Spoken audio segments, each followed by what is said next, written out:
Every club. Every day. The Global Sports Podcast Network. Hello and welcome to Newcastle United podcast with GSPN. Today we are going to be previewing the Crystal Palace game on Saturday, away. I would like to say that was normally a bad thing, but for how bad we've been at home recently, you never know. Let's go away and smash Palace. See, I'm a lot more positive right than I was on the last one. So this is me being back to kind of me. Do not look at me like that, Nick. So that kind of spoils what I was about to say anyway. So Sorry. I'm joined by a couple of my lovelies, and the first one being Nick. How you doing, Han? Hello, I'm good, thank you, darling. And the other one is the Don, Mr. McKay. How you doing, dude? I'm fine, thank you. Yes, I hope you're keeping well as well. I'm good. I thought you were going to do a nanu there with your arm. Nanu. Love it. No. I was wondering That's whether not I a- should start talking about hangovers and how quick you recover from them. But I decided against mentioning that. So you're all right. Yeah. Tuesday at work wasn't pretty is all I'm going to say. But yeah, it's fine. I turned up. I You're did a my trooper. job. I couldn't do that. Just about finished. I won't lie. Still got a Don't know job? how impressed my manager probably was. I'm still employed. It's a good start. So yeah, we'll see how the rest of it goes. So yeah, let's kind of touch a bit, I suppose, on the West Ham game, because all I was going to ask you guys is how are we feeling now the dust has settled and now that I have not went on ultra negative mood again. I know I've cheered up a little bit. I'll leave it a little bit because, let's not go over the top here. But Ian, we'll go to you first. How are you feeling now generally? Just, as I say, it's not the day after anymore. We're not too angry. How are you feeling? I'm still very disappointed that we threw away a chance to really make a mark, if you like, and put ourselves into the race for Europe instead of looking like we're just lagging behind. Mm-hmm. And having sat through freezing the last half hour where it didn't look like it looked like the subs Eddie brought on had never even met the rest of the players that they were playing with. We just completely ran out of ideas. But looking back at the highlights of it, you realise just how many great chances we made in the first half. That again, if Gordon or Isak or Willock or Hall had their shooting boots on, West Ham would have scored a soft goal from an unmarked person at a corner, but we could have been 3 or 4-1 up at half time, and we wouldn't be having this conversation. Mm-hmm. So, in reality, going forward, we looked good for an hour, and then just completely. Well, I think Eddie knew he had to change it, and he changed too much, and he put players out of position, and we just looked lost by the end of it, which was, as I say, really disappointing. But I think you just have to say that was one like the Brighton game that got away in the first half, and we start again with a clean sheet against Palace. So I'm particularly hearing how Palace are struggling for some of their main players to actually get on the pitch. Quite hopeful. Yeah, I've got to be honest, I'm with you. I mean, the disappointment's probably more of an apt reaction, isn't it? Other than just sheer anger, which happened the initial after the game, I think. But it's a strange one. There's like an analogy or quite a famous saying that's said in American football, and I only know this because I watch it with my dad. But what they say is any given Sunday, and that applies to all sports in a way, because on any given match, can the underdogs win? Can something happen that's not expected? And it's usually the phrase that's used when the underdogs win on any given Sunday. NFL's usually played on a Sunday, by the way. And that's where that comes from. And it does absolutely apply to what's happened to us recently. Sometimes we're absolutely amazing, we're smashing it. Yet look what happened at the weekend, because it can. Yet we could go down to Palace, and I'm not saying this is going to happen, but we could go and win 5-0. In fact, actually, what's really apt is look what Spurs are doing at the minute. They're whipping Man City. They're losing to Ipswich. They are actually the definition of any given Sunday, aren't they? So, That's we move true. on, don't we? West Ham's over. Palace is the next game. Nick, have you got anything to add? How are you feeling in general? Sorry. Go, Ian. All right. I was just going to follow up. Throw back to Ian. All I was going to say was what I was so disappointed with was that, I predicted a 4-0 win on the crossover podcast with the West Ham guys, and they were agreeing. I watched West Ham fans TV, and their three guys predicted 4-0, 5-0, and 2-0 to Newcastle. They didn't have a prayer. Mad, isn't And it? when it started, they looked like the team that didn't have a prayer. We were all over them. And then we give a stupid goal away, and their confidence grows. I still can't believe we lost to West Ham. Honestly, Yeah. what the hell's going on? I'm sorry, I am still very frustrated and annoyed, and they better put it right It against is. Crystal Palace. Sorry, Nick. Yeah. What do you think? I interrupted you again. Sorry. That's okay. Yeah, I am on the very annoyed card and disappointed with them. Obviously, we touched on this when I think it was me, you, and Kev, Joe, on Wildcard Wednesday. We sort of went over the West Ham game, and the first half, obviously I know we went 1-0 down in 10 minutes or whatever it was, but we still looked like we could have won that game because we were still creating chances. We just obviously didn't have our finishing boots on, and it looked like we could go and win. And like Ian's just touched on, West Ham just looked abysmal in places. Then the second half comes, and it was a half of football that I wish I could erase from my memory, because it looked like we haven't played together before. People were, just hoping for a miracle. I thought the atmosphere on the TV obviously sounded quite flat. I'm not sure what it was like when you guys were there, but it looked quite flat. Awful. Obviously, the stadium It was emptied shocking, quite yeah. early. Well, not emptied, but people started leaving early. And going into the Crystal Palace game, we can't expect to win it, but we've got to do something. Something's got to change. And I did say, I don't know if we went into that West Ham game with the expectation of we were going to sort of walk all over them. And then once West Ham scored, they just grew in confidence, and rightly so, to be honest, because they went for the win and they got the win. Whereas we just absolutely folded, and it was a little bit embarrassing. Yeah. I think, and like Ian said, the Sky Sports pundits were all laughing at West Ham. I mean, that's not right, but they were all laughing at West Ham. Ain't no chance they're getting a result at St. James Park. There's no chance this is happening. There's no chance that's happening. After the game, they're all eating their words. And it's us that look like fools. So it's a little bit disappointing. God, I feel like I'm really negative. I don't mean to be, but it's a little bit disappointing. And it's just we hard know to be positive after that, isn't it? We know we can do so much better, and that's the most frustrating thing. Yeah, no, it's the truth, isn't it? I think the one sensible or reasonable thing I said as I was coming out the ground was that we absolutely deserved nothing from that game. It was as simple as that. We got exactly what we deserved. They got everything they deserved. Fair play to them. That might seem a bit harsh when we talk about how many chances that were missed in the first half, and people could say, well, we deserved a bit more. Yes, maybe we did at the start. But when you don't put them away, and then you end up folding in the second half, that's more what I meant about we didn't deserve anything. If we'd kept playing solidly throughout the game and we were just unlucky, I wouldn't have said that, because I would have said, again, we've had no luck, etc. But to me, because we're folded completely in the second half, we got our just desserts, as you would say. But anyway, that's over. I think we'll stop talking about West Ham because, like you say, there's pretty much nothing positive to say about it apart from that. We'll touch quickly on Wilson, I suppose, before we cut to the first ad. But were you guys happy to see him back? Do you expect to see him a bit more of him against Palace? I mean, I don't expect him to start, by the way, but I would expect him to get a decent amount of minutes if he is back and if he is feeling all right, which he said he is. So do you guys have any feelings on that, Ian? How are you feeling about Wilson being back? I bet Kev's happy, but he's not on you. Yeah, I'm happy. When he's fit and firing, Callum Wilson is Newcastle's second highest Premier League goal scorer behind Alan Shearer. So yes, we need him in the team playing. We do. We've had a number of false dawns in him coming back,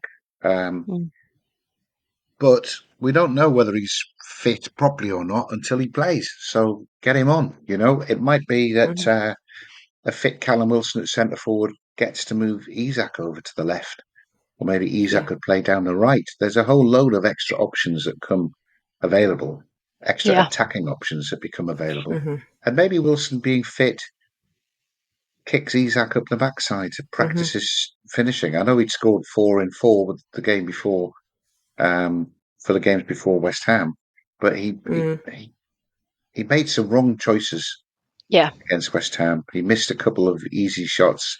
he was greedy with some stuff he didn't lay off, which would have put other people in. Mm-hmm. So yeah, he needs to sharpen his concentration up and make the best decision for the team every time, I think. Yeah. And maybe having Yeah. Wilson snapping at his heels for a starting position would do that. So play him. Let's see. If he breaks down again, he breaks down again. But if he's fit and he can score 12 or 15 Yeah. goals this season, then he'll be a big part in pushing us up the table. Mm-hmm. Yeah, I read something interesting on Facebook today actually about him. Like, it was obviously from an interview that he's done, and he was obviously just talking about the frustrations of not getting many minutes and how he's desperately be back on.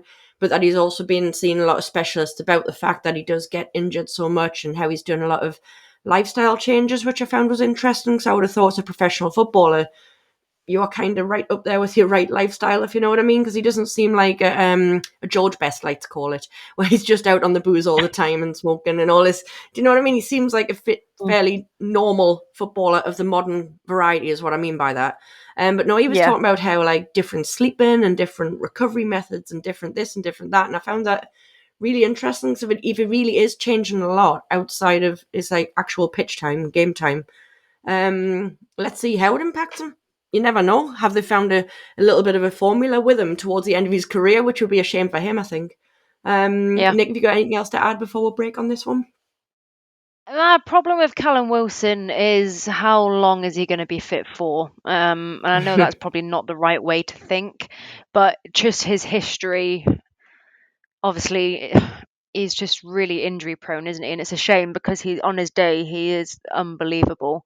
But I've not read what you've read on Facebook about him. So if that is a case, if that is the case, then let's see if it does impact him. But I do agree with Ian.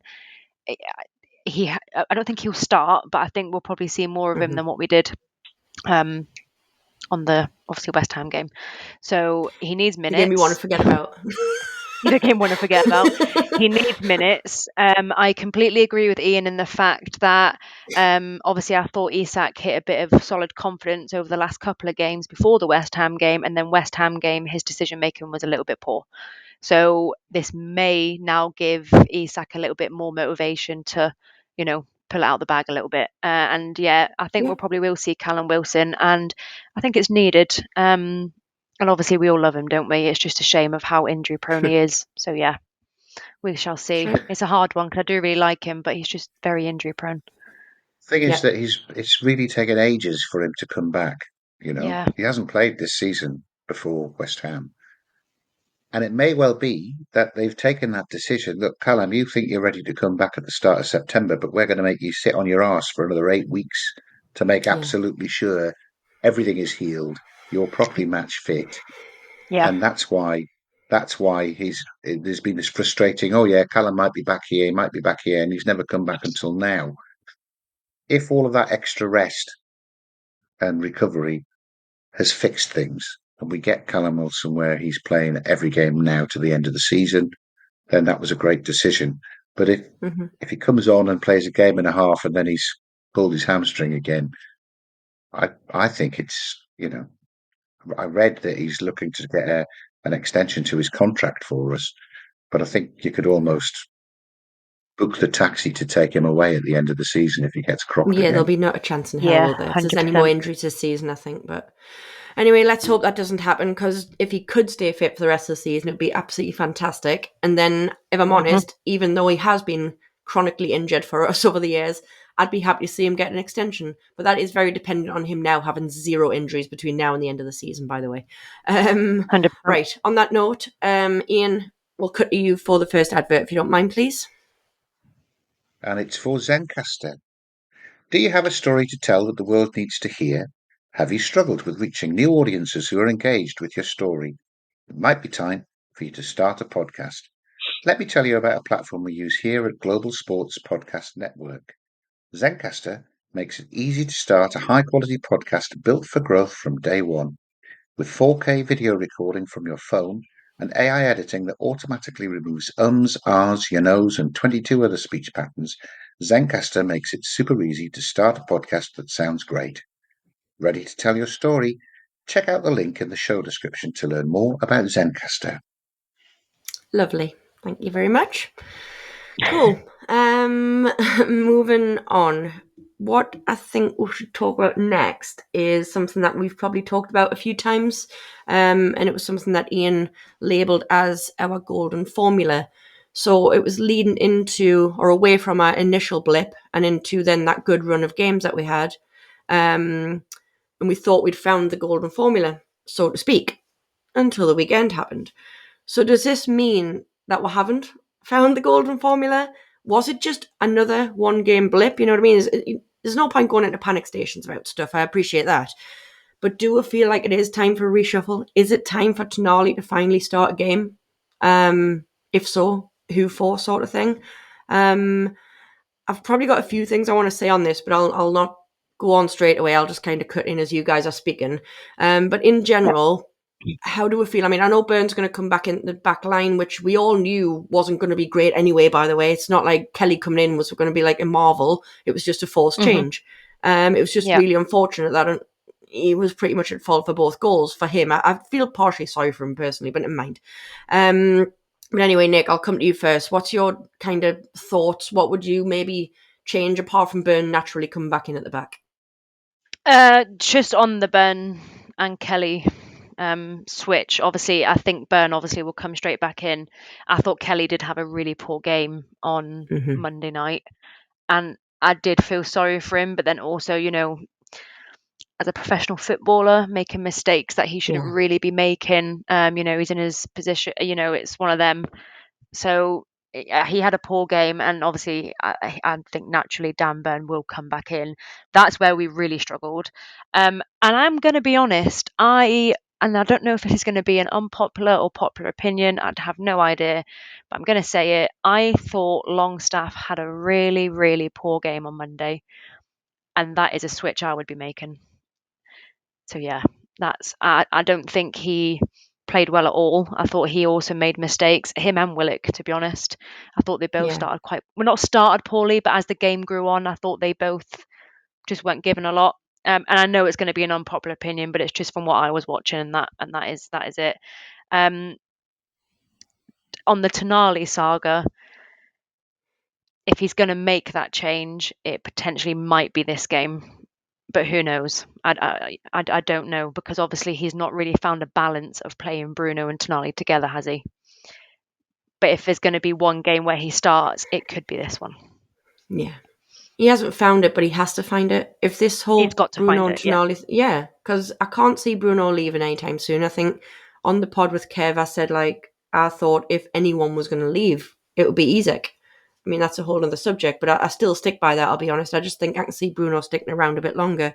I mean, Tonali coming in is going to be naturally for Willock or Longstaff, isn't it? That's just the position that he would play in anyway. So it's what Eddie wants to do. Does Eddie make a bit of a snap decision and pull Longstaff out, which I agree, by the way. Longstaff had a shocker. Not that a lot of them put themselves in glory, but Longstaff was particularly poor, unfortunately. But he has been brilliant. So it's like to me, it might be one of those snap decisions that, he's had one bad game. Does he get dropped?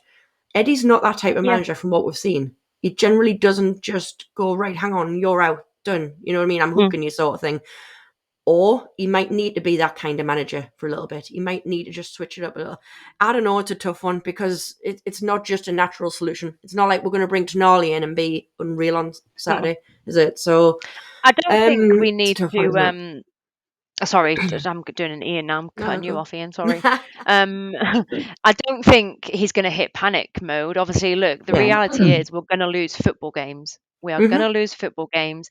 I would rather lose a football game, though, and to watch a team that's actually tried than what I watched on Monday night, where, okay, yes, they were trying, not very well. So I don't think he's going to hit panic mode. And I don't think we all need to, hit the fan and, start tweeting Eddie out club and all this sort of stuff. That's just absolutely ridiculous. But there's going to have to be some sort of change where when we do go behind, we sort of see that fight in Newcastle come back. But yeah, there's absolutely no need to hit panic mode and, switch all up. But yeah, that's my take on it. I'm going to stop talking now. Sorry, Iain. What do you reckon, Iain? I think you have dismissed the Byrne Kelly thing as not really changing the golden formula, because too quickly, because if Burn had been playing, I don't think they score their first goal, and we No, they therefore wouldn't. continue to have a dominant first half where we end up, presumably, we can end up being 2 or 3 goals ahead because we were playing well. So I thought Longstaff was anonymous. I thought Willock was the one who looked like he was Stevie Wonder. Willock, honestly, there was one fancy flick that Willock did, Brilliant. a back Yeah. heel straight out of play. It would have looked great if he'd hit the ball with the other part of his foot and played it inside, which is what he was trying to do. But he knocked it out of play by trying to get his foot into place. And I had said to the man I was sitting next to watching this match, Willock's class. Willock's going to be player of the season this year. I think he's excellent. And he agreed, and then took the mick out of me throughout the first half because it really looked like Willock had Bet. been introduced to a new ball game. He You he jinxed played him. football You like a did, didn't tennis you? player. Yeah, I did. You jinxed So, him. given all of that, I think that is the golden formula. Let's get Burn back. Mhm. In terms of whether you want to switch around the personnel who started, you can forgive Willock and Longstaff if their form looks good in training as to just having had a bad day at the office. I would be reluctant to say either of them out and bring Tonali in because let's be fair, Tonali was terrible when he came on as substitute. He did absolutely nothing. I know he was playing True. in a team with players who he'd never met before, or so it looked. But I wouldn't try and draw any conclusions from that game. It was so poor in the second half. Mhm. I think Eddie will start with the same 11, Burn in for Kelly, and then maybe make the same substitutions. We'll see Barnes come on, we'll see Tonali come on, and hopefully, because if there's a team more out of form than Newcastle, it's Crystal Palace. That Yeah. we can get ahead, and then we'll be in It's what we control, said about West and Ham, people man. can win their form. I know, but that's what we said about No. West Ham, and look what happened. I'm not going there. I've decided I'm going to make predictions, and I'm going to stay positive, but I'm not going to say anything. I've decided because we I'm not said even too much predicting about West anymore. Ham, and look what happened. Yeah, should we just not predict anything? No. Because I'll never Cut predict off. us to lose. By the way, so like, yeah, it's always going to have to be. It's always got to have a positive slant. Yeah. But anyway, what we will do is we'll cut it off at that point. Nick, if you can do the next sponsor, and then we will actually move on to the predictions there. Thank you. This podcast is part of the Global Sports Podcast Network, the only network bringing you exclusive daily news and views on your Premier League team, the Premier League, women's football, and fantasy football. A unique listening experience that puts fans first, bringing you the very latest breaking news from your team. Subscribe wherever you get your podcasts and make us your first listen every day. Global Sports Podcast Network, every club, every day. Fabulous. Cool. I'll tell you what, actually, we'll leave the predictions right at the end, as we always do. Shall we talk about Palace a bit? Just a little bit. Not too much, Just a little because bit. Ian's going to do a pod with the Palace lads where he's going to talk way more about Palace. So that's all the Palace we need. But basically, just quickly, are there particularly any players that you guys are worried about going into this game? I know we touched on a little bit beforehand as to which players are out for them. And Eze would have been my big one that I would have said. However, he's like 50-50. There's a chance of him playing, which realistically, he might just be on the bench then. Unless we're being lied to. So that one's a funny one, I think. So I think of who we know will be playing, I'm going to say Sarr. I'm not going to say his first name because I always butcher it, but we all know who Sarr is. I believe he scored in the last game as well, but he's my main concern of who I know is definitely playing. He's a funny one because he's blowing hot and cold. He's had some great games. He's had some absolute shockers. So to me, he's not so consistent that I'd be scared of him at the back as well. So I think it'll be interesting to see how he performs. Or is he going to put on a massive performance and trying to pull for us to buy him in January is what I'm wondering. You know, I think they sometimes show off potential new owners. I'm wondering whether he's going to pull one of those. Let's not hope too much because we don't want him to have a great performance after all. Can you guys think of anyone else in particular from who we know will be playing? Obviously, as I say, I know we've discussed who's out. But do you guys have any worries or concerns? Ian, I'll come to you first. I'm not as worried going down there now as I was when we went down at the end of last season and got absolutely spanked by them. Um, I know that they've lost what do you call him, Elise, and they don't have him, but he wasn't the only man who embarrassed us. Mhm. Mateta was too hot to handle all night that night. He could easily burst back into life. I know he's been fairly quiet this season, but he's the sort of battering ram type centre forward like Antonio was against West Ham. And it was Yeah, Antonio who gave Kelly such a hard time.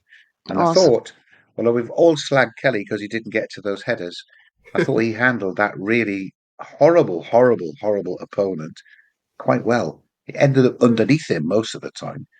But yeah, so Mateta, if Eze's playing, and Eze's not been very spectacular this season, I think he scored once. But he broke into England at the same games that Anthony Gordon went to the World Cup. That's because he's a class player. So he could always do us. And I did you have news on Adam Wharton? Because I've been really impressed He's with out him, and he apparently. he was very good last year. No, he's out. If he's out, then They've got a potential, I potential return of like the 7th-ish of December, and that's just potential. Apparently, it's a groin hip injury. right, good. Well, that increases our chances because he's a very good player. Definitely. And I guess say ran the show. The whole of the Palace team ran the show when we lost 3. Was it 3-0? We didn't score, did we? I don't think we did. No, We might have got a last minute forgotten consolation or about it, to be something. honest. And then Who Nketiah's cares? out, That remember, doesn't as count. well. Yeah, Yeah, and he's out. Ketia, I don't actually rate very much, but yeah, if he's playing centre forward, he could always do something. He's fast as well, I so was going to say, yeah. you know. But if He's a this is danger what I man. mean, they've got a lot of their team out and injured, They have. so Yeah. let's stay positive for the Newcastle chances. Nick, do you have any other thoughts on that? No, Anyone I else you can kind think of of, think you guys really? have covered.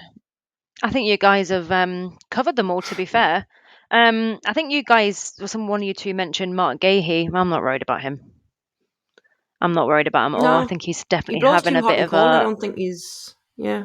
yeah. He's having a really up and down season, and obviously he's now playing the team that he's been heavily linked with, in that very public transfer thing that didn't happen. So yeah. So oh, I don't want to say this because I feel like I probably shouldn't, but I'm not worried about going to Palace. I'm not worried about going to Palace, although I said this about West Ham. I'm not worried about going to Palace because I think the quality we have on the pitch beats their quality that they have on the pitch at the moment because they are not having a very strong season. And that's all I'm going to say on that matter.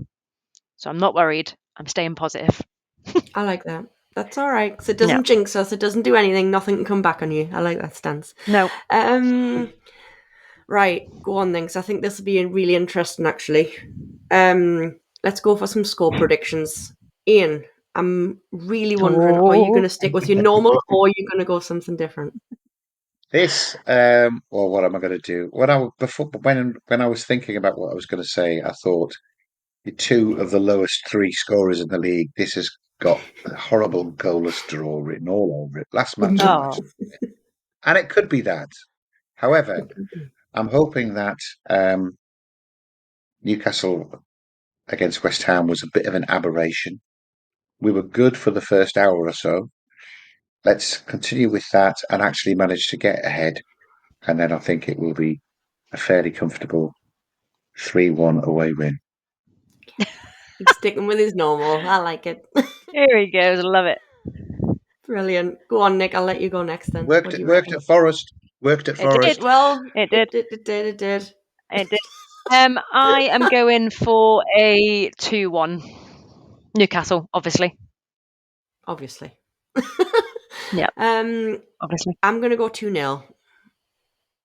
It might be a Yeah, bit nice. enthusiastic, but I think our defence is going to be a lot tighter. We know Burns back, and I know he's not just the defence, but he does make such a difference. And like we've just discussed, if we can stay strong at the back, and if we've got scoring boots on, I'd like to see a nice, I say a comfortable 2-0. It's never comfortable when Newcastle, is it? It's always squeaky bum time. I think even for It 3-0 is. up or something, isn't it? But yeah, I'll go for 2-0. When they've watched that West Ham game back, and Eddie has said to Fabian Schär, Mhm. Did you think you were playing in a Steve Bruce team again? Because that's hoofball. Then I think there'll be a little bit more effort being put in by some of the very regular performers. And if they are half on their game, we should have way too much for Palace. 100%. I agree. I will expect a massive difference. You expect Eddie to have, but Well, I yeah, say they this will. right, but this is exactly what I said at half time against West Ham. Because we went in, like you say, we had the better half. And I said to my mate, I was like, he's going to kick them into gear, right? They're going to step back up. Because obviously we had whittled a bit towards the end of the first half, hadn't we? I was like, nah, I said, he'll sort them out. They're going to come out firing in the second half. How wrong was that statement, was that statement, in fact? But I do strongly believe that, a week between games, there's going to be a lot kind of talked about and worked on instead of just a 15-minute break, if you know what I mean. So, yeah, 100%. I think we're right. I think we're very right to expect a lot more. And I think the players are going to expect a Yep. lot more from themselves. They are professionals. You've got to think they care a Mhm. bit more than they showed in the second half. So, yeah.